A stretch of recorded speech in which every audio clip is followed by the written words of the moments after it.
All right, good morning, everybody. My name is Mike Pooley. I'm a lieutenant with the Tempe Police Department. Thanks for coming out this morning to talk about this good arrest that we made early this morning.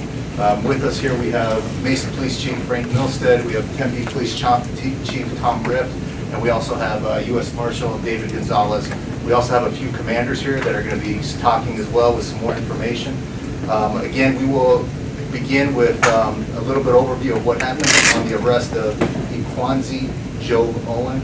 He's a 24-year-old male that is responsible for several sexual incidents here in Tempe and Mesa, to include the sexual assault of a 91-year-old female that happened on October 18th. If you have any questions, please refrain from asking until the end.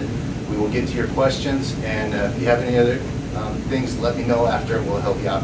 I'm going to turn the time over now to Police Chief Tom Riff. Good morning, thank you. Good morning, thank you for being here. Before we get into details, Chief Milstead and I just want to take a couple of minutes here to talk about our roles in our respective agencies and why this was so important for us and why we brought together a task force to deal with this. It's unfortunate that in the United States, rape and sexual assault in my opinion, is an epidemic. In fact, reports are that over 237,000 sexual assaults occur annually.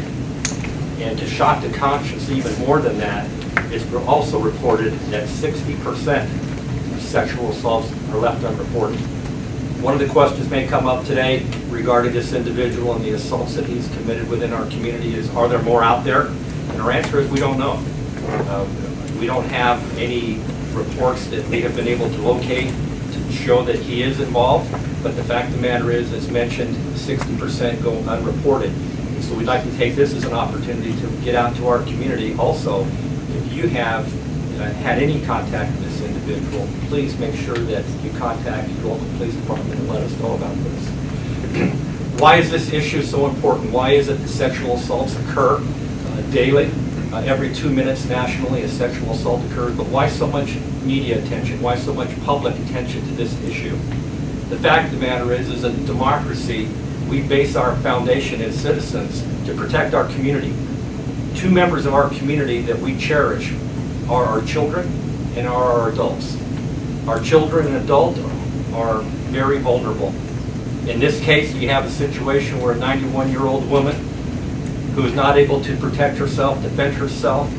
You have issues with her hearing, sight, and the fact that a predator would prey on a 91-year-old victim is unconscionable. I think that answers the question as to why did we, as a law enforcement organization, reach out to Mesa PD and the U.S. Marshal's Office to make this a priority. Why did we put together a task force to go after this individual with every police resource we have available? Why do we continue to reach out to the community and have discussions about this? It's because our elderly are vulnerable and our youth are vulnerable, and not 1 second is going to go by in our professions that we won't make this a top priority. Before I turn it over to Chief Milstead, I'd like to thank the members of the Tempe Police Department, Mesa Police Department, folks working in our crime analysis unit, crime labs. These folks, ladies and gentlemen, have worked tirelessly, non-stop, to bring this individual to justice. He will have his day in court. I'll turn it over now to Chief Milstead. He can talk a little bit more about this case and what we're dealing with as police chiefs. But again, thanks to Chief Milstead for his professionalism and support of the Mesa Police Department, our staff here in Tempe, U.S. Marshal Gonzalez, his staff, to tell you, when you take a look at going about fighting crime, this was a joint effort, and hats off to law enforcement for a job well done, and apologies to our community that we had a predator like this that had the opportunity to prey upon our elderly. We've done our best, we've done a we've done a good job bringing this person into custody, and now we'll set it up for the appropriate prosecution for his acts. Thank you. I want to talk just a little bit about how we got to where we are today, the collaboration that existed with this particular case. In the Mesa Police Department is a fusion center. That fusion center is occupied by local municipal police officers and also with state and federal partners. That fusion center is responsible for fusing data, crime information from across the region, the East Valley particularly, about things that are going on. Over the course of the reign of wrath that this individual took upon Mesa and Tempe, The analysts that were in the fusion center started to realize that they had a pattern, they had a serialized criminal. When we have serial criminals, we have to jump on it fast and immediate as soon as we know what's going on. From my time at Phoenix PD, I will tell you, working the baseline killer Mark Doe and working the AM rapist David Wilson Jr., I had seen what had happened, and I could see how fast these things grow, so we knew it was important to put the task force together immediately and start working this thing really around the clock. And what Tom was talking about with the nature of the work that went in, these officers have worked around the clock over the last several weeks to make sure that this came to a positive conclusion with the arrest of Mr. Owen. I want to talk also a little bit just about how you become a victim and what the temptation is to be a good human being. We, in general, want to trust people. This guy was an opportunist. He knocked doors in the area, asking people to use their phone. He tried to befriend people. If I look at the cases from my previous time at Phoenix PD, they were opportunists. People leaving windows unlocked, doors unlocked, leaving their homes unoccupied and unlocked, and going inside and unlocking windows or doors so they can come back later and perpetrate their crime. We look at the trend of sexual assaults.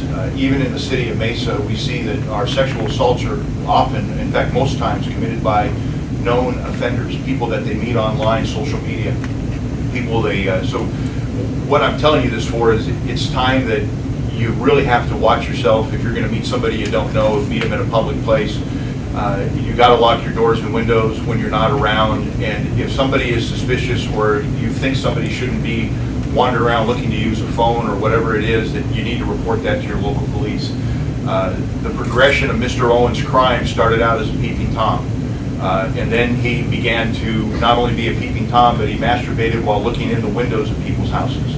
Ultimately, he comes to Tempe and he commits a sexual assault of a 9-year-old woman. It escalated, it grew. And if we can get to these people sooner, because you see something that's suspicious as a citizen, you are our eyes and ears. We will respond to all of those calls, and we want to make a difference in all of our communities. So I'm going to turn it back over to Detective or Lieutenant Pooley, and I think he's going to let a couple of the commanders from our respective agencies talk. Yeah, to get into specifics on the case, and we are going to turn the time over to Commander Kim Hale, Tempe Commander Kim Hale, and Mesa Commander Jeff Thompson. They're both over the investigations unit, had a big role in overseeing this entire investigation. First, Commander Jeff Thompson from Mesa PD will address you. Good morning. I just want to touch a little bit about what occurred in Mesa and how this moved forward from our incidents in our jurisdiction that actually ended up coming over here to Tempe. Starting back in January of 2012 was our first incident involving this individual. Over the course of about 2 years, we were looking into a series of incidents involving trespassing reports as well as indecent exposures. Over those 10 incidents, we had 4 of which where the individual actually was seen exposing his genitalia, 3 of which he had actually masturbated and left semen DNA at the scene. We were able to link up that DNA through our crime lab, knowing that we were dealing with the same individual. Unfortunately, we were not able to identify him. It was an unknown sample that we had at the time through our investigative efforts. Unfortunately, and moving forward from there, in October of this year, when the sexual assault occurred in Tempe, through their DNA, we were able to link it up and know that we were dealing with the same individual at that point. Commander, I'll let you talk about your cases. Sure. As Commander Thompson stated, in October, when our victim was sexually assaulted, the DNA came back to a match. We knew we had the same offender, but it was an unknown offender still to both agencies. Truly at that point the manhunt began. But in any investigation, when you start having unknown offenders, or you have an investigative component, and then you have an operational component that's trying to find your suspect. And it's a coordination of those 2 groups that really becomes critical in any of these investigations. I cannot say enough about the detectives in both agencies and the hard work and the time and effort that they put into this case and the passion that they showed in working this. And that's what truly would make this thing a success. The analysts from both agencies were working with our detectives and trying to put together a really clear picture on the gravity of the incidents that we're dealing with, the type of the suspect and the nature of the crime. When the time came to pull out different tools and investigative resources, it was from that clear picture and from what they were able to show us that we were able to use those tools to help, bring him to justice and to apprehend him. Some of the things that transpired during this investigation is not only did we form the task force that we put together, and the U.S. Marshals joined with us with Mesa and Tempe. We started the investigation in trying to find out who is behind this DNA. One of the, MOs or the modus operandi that this guy operates under, as the Chief Milstead stated, was the knocking of doors, the grooming of his victims, trying to his victim selection processes that he would use, and trying to find those vulnerable victims which he was preying upon. In one of the incidents following our sexual assault, we had an apartment complex that he was being targeting, looking for another victim. And it was the knocking of doors and contacting different folks. And it was at that point he made one of his critical errors, in that he went to a convenience store to purchase something prior to one of those incidents. Our patrol officers, being on the ball and being good investigators, not only did a good canvass and identified folks whose door he was knocking on, but also went and pulled some video from one of the convenience stores. It's that clip of video that we got the first real true picture of who we were dealing with and who we were starting to look for. And then we were able to go back, our detectives were able to go back, recontact those folks during the canvass that was made, and said, okay, this is the method in which he's selecting his victims. Do any of these people look familiar? And through a photographic lineup, all of them came back and identified the suspect that you're looking at here on the screen. And from there, we were able to obtain a court order to bring him in, obtain his DNA. And part of the unique process of this story might be is the fact that there's a new technology out there called rapid DNA. Through the rapid DNA process, we're able to identify and establish probable cause that the DNA hit from our suspect came back to the same unknown samples that were identified through the Mesa cases and our sexual assault. And that's what truly then started the manhunt to find Ekwunze Owen. And the public was very helpful. I think we had over 200 tips that we were investigating as the agencies in the task force. We had family, friends, and associates understood the gravity of this.